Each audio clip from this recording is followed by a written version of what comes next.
Saya juga sebenarnya punya aib nih, Cak Nun. Aib. Cak, hasilnya elek. Kalau tidak ada wilayahnya, dan mungkin dia punya aib juga. Sampai sekarang baru dibuka ini. Ini saat ini saya minta maaf, Cak Nun.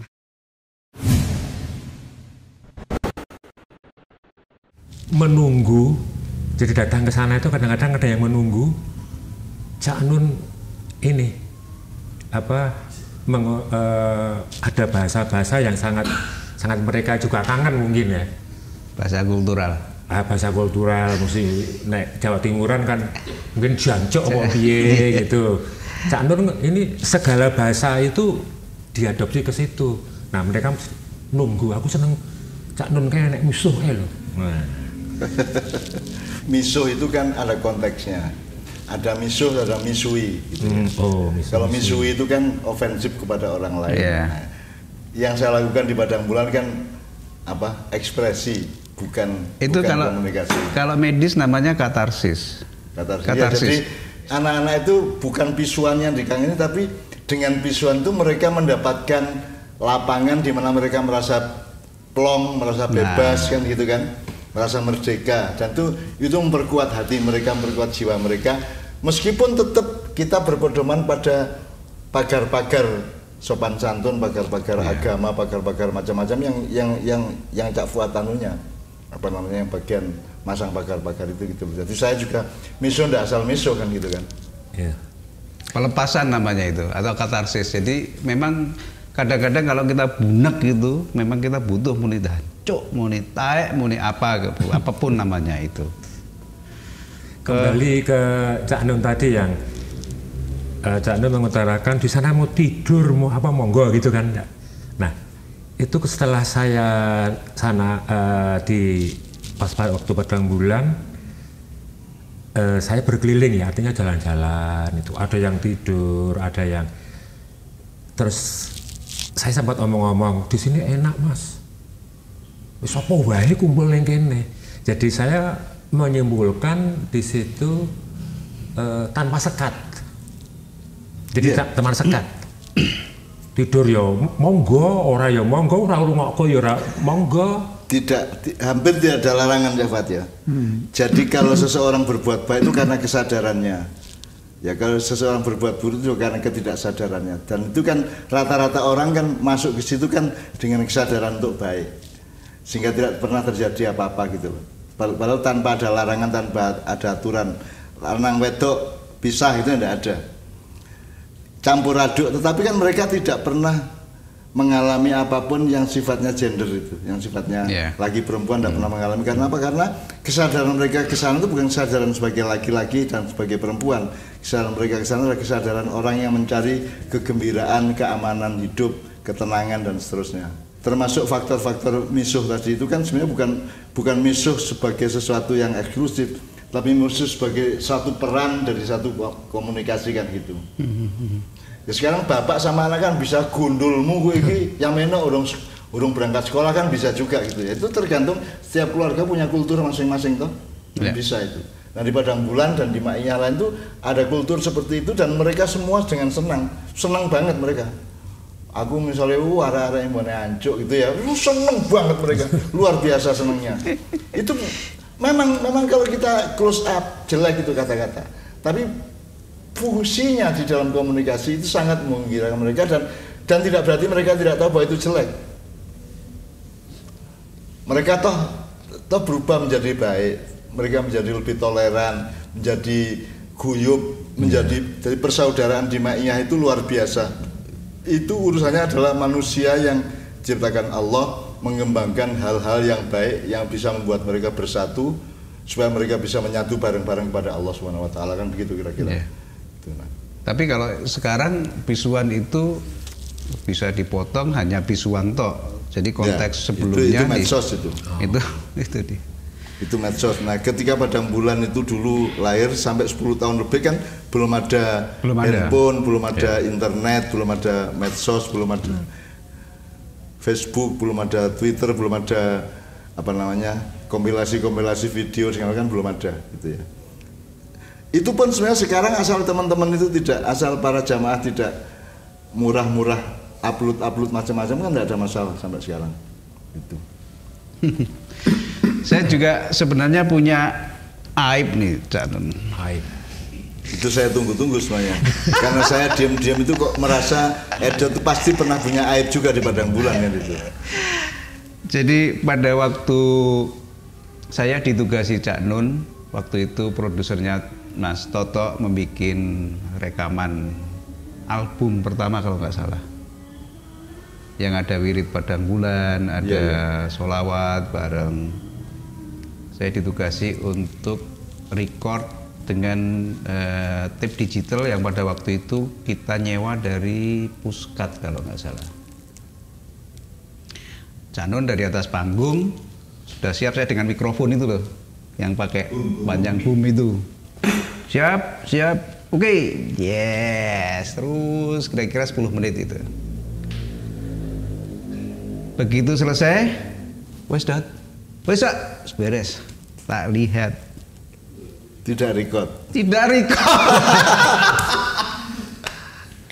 Saya berpikir kira-kira ada 5 menit, 10 menit, ini cara nih. Terus saya bilang ke Cak Nun, Cak, hasilnya elek, diulangi lagi. Jadi aku dihapusi gue ya. Akhirnya bukan retake dalam tanda petik, itu take one itu. Take one yang langsung jadi ini mempertaruhkan nama ini, kalau ini sampai gagal. Akhirnya begitu itu take lagi, nggak salah sholawat Nabi atau enggak? Raja Diraja ya? Bukan. Raja Diraja bukan? Bukan, enggak. Waktu itu yang jamaah bareng. Ya Nabi salam alaika ya Rasul. Kado Muhammad berarti. Ya, Kado Muhammad yang pertama itu. Akhirnya begitu selesai, ya saya bilang gitu lah. Terus saya lihat, alhamdulillah selesai. Dan itu hanya satu-satunya yang jadi nggak ada take one take itu nggak ada. Sampai sekarang baru dibuka ini. Ini saat ini saya minta maaf Cak Nun. sebab itu ada problemnya, rekaman itu kan harus sama kunci nadanya. Ya toh? Dengan yang di studio kan harus sama. Kalau ya Nabi salam alaika kan enggak boleh, ya Nabi kan enggak boleh. Dan itu dari jamaah Padang Bulan selawatan bareng itu harus sama dengan kunci nada yang di studio. Dan itu di Kado Muhammad ada jelas itu di nomor pertama Kado Muhammad itu ada itu. Dan itu kita baru tahu sekarang sebenarnya ada skandal ya. Sudah berapa tahun? Tapi gini, sekarang saya gantian bertanya. Itu kan jamaahnya 20.000, 30.000 dan seterusnya sampai penuh, yang jualan juga dari jualan makanan, tahu pong, tahu solet, sampai nasi, sampai kasur, sampai macam-macam mainan anak-anak, semua kan ada ya. Berarti ada problem teknis sound ya Pak. Dan kita orang Menturo kan saya enggak punya kecanggihan dan pengetahuan untuk mengatur sound untuk sedemikian banyak orang. Nah itu kan kalau enggak ada bandar, dan mungkin dia punya aib juga. Kan di Mentura enggak ada alat mixer gak ono toh ya, enggak punya.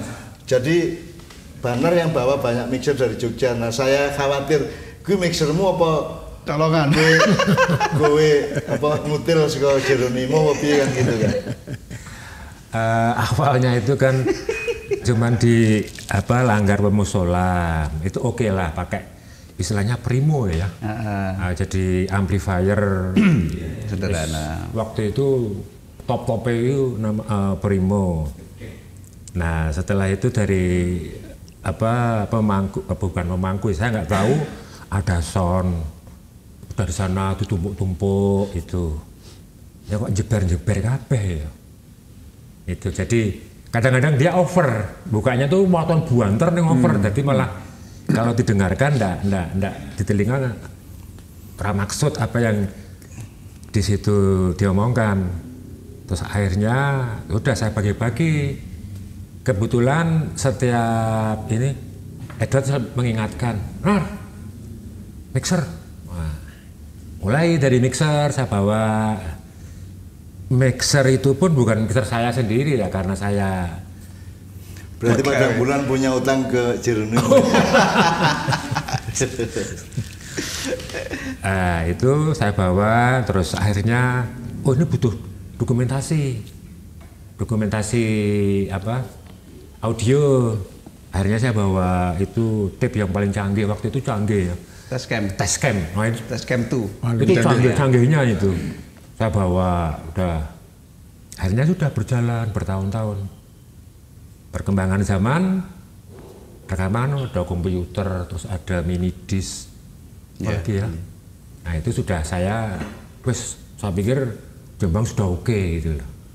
Untuk nah cuman Mas Banar, saya tanya distribusi suara itu kan kalau 30.000 orang kan berarti harus ada banyak speaker di mana-mana, karena kan kalau hanya dipusatkan kan tidak mungkin didengar oleh 200 meter di sebelah sana misalnya gitu kan, tidak mungkin. Apalagi orangnya kan sampai ke kuburan timur ya, sampai hampir ke Sebahan itu masih banyak orang, berarti kan ada mungkin toanya yang agak jauh gitu, tapi yang penting suara yang terdengar kan gitu. Itu distribusi soundnya gimana itu? Nah itu dari sound masuk mixer lagi, ben suaranya ben tambah gede gitu loh. Jadi kan ben tambah gede. Oh jadi berlapis-lapis ya? Iya, disebar-sebarkan lagi tapi via mixer. Jadi suara dari itu sudah keluar dari apa speaker, masukkan itu, jadi nggak pakai apa power apa namanya, nggak ada suara itu apa, power ampli, nggak, cuman pakai mixer lagi, naik lagi nada apa suara tinggi supaya besar suaranya gitu. Jadi cara distribusinya seperti itu waktu itu. Nah itu cerita ya suka duka, artinya bukan suka duka ya, asiknya di situ. Piye carane gitu loh. Ya, saya kembali ke Cak Fuad ya. Cak Fuad kan dinamika Padang Bulan ini mulai dari kecil, kemudian sampai puncak, terus sampai di puncak terus pernah turun. Ya. Itu bagaimana Cak Fuad memandangnya ini? Apakah suatu yang perlu dikhawatirkan atau apa? Atau Cak Fuad punya visi atau persepsi sendiri terhadap dinamika Padang Bulan ini? Sepertinya tidak pernah itu menjadi keprihatinan kami ya. Kok menurun, kok itu sepertinya tidak pernah kita tidak pernah membuat kita gelisah gitu ya soal itu. Jadi soal banyak sedikit itu tidak terlalu menjadi masalah bagi kami. Yang saya rasakan begitu ya. Jadi dari 30.000 pernah menjadi hanya 200 lagi pernah.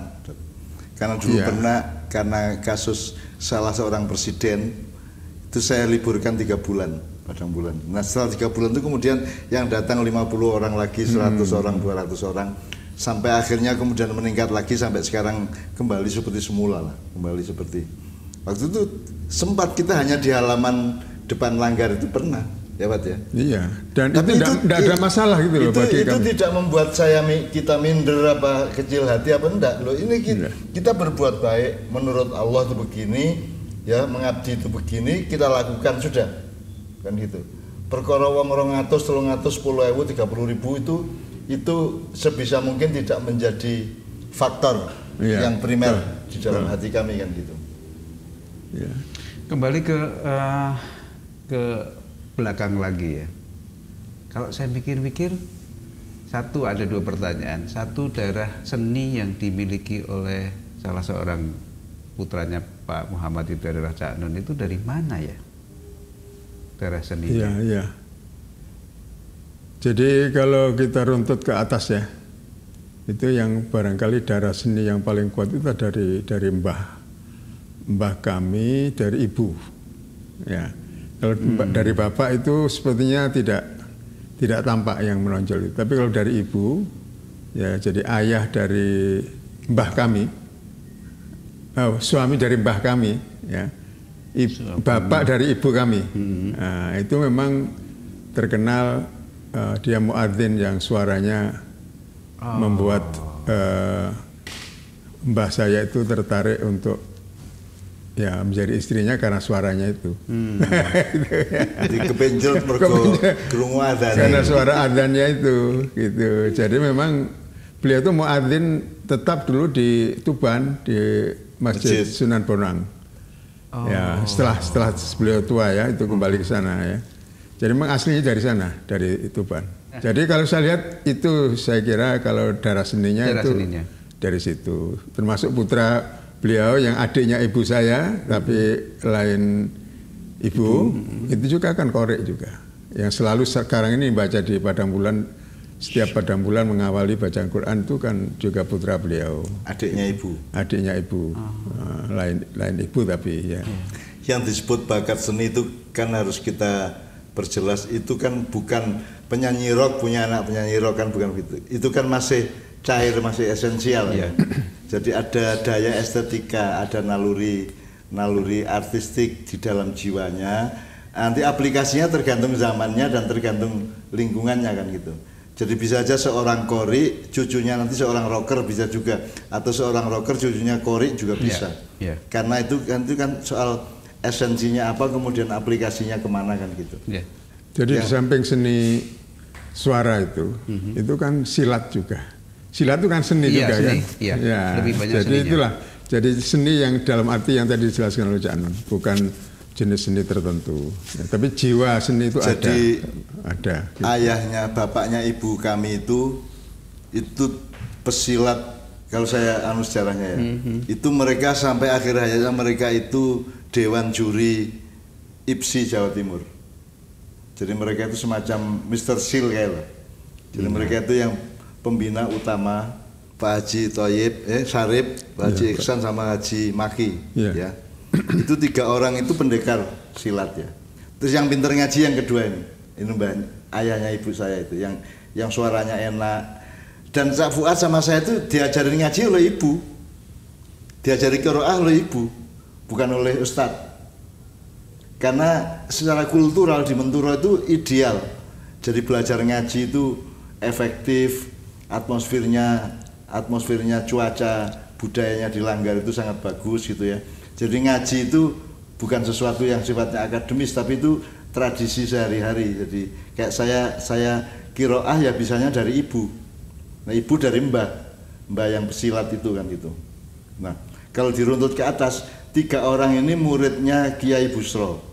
Kiai Busro itu adalah yang menjaga makamnya Kolopaking di Banjarnegara.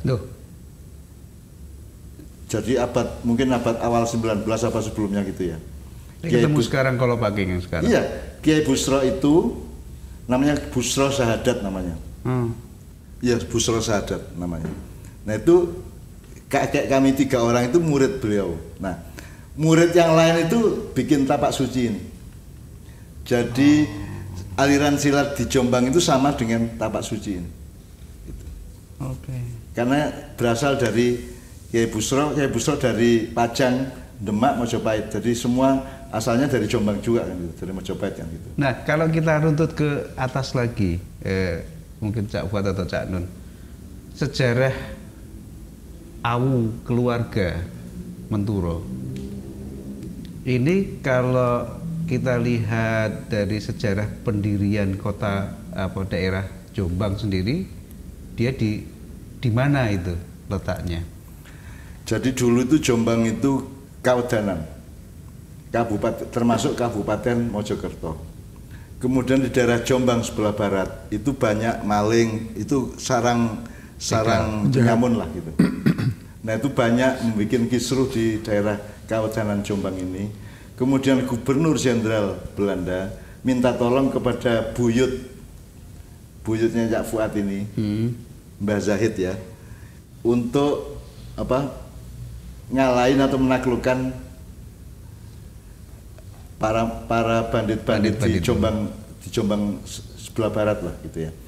Pasti juga minta bantuan kepada mbah kami yang dari ibu itu gitu. Karena mereka sama-sama pendekar. Nah, syaratnya buyut kami itu saya akan bantuin mengamankan Jombang, tapi saya minta Jombang dijadikan kabupaten tersendiri. Dan saya yang menentukan Bupati Jombang 3 kali. Terus akhirnya di oke sama Belanda, Gubernur Jenderal, kemudian Jombang menjadi kabupaten. Tandanya berdirinya adalah ada tanaman pohon mangga di Sumombito, di tempat ayahnya ayah kami. Gitu. Tapi mbah kami dari ayah dari ibu itu sudah dulunya nyambung sekali. Gitu. Yang Jombang sebelah barat itu bukan termasuk daerah Diwe di mana Asmuni berasal itu?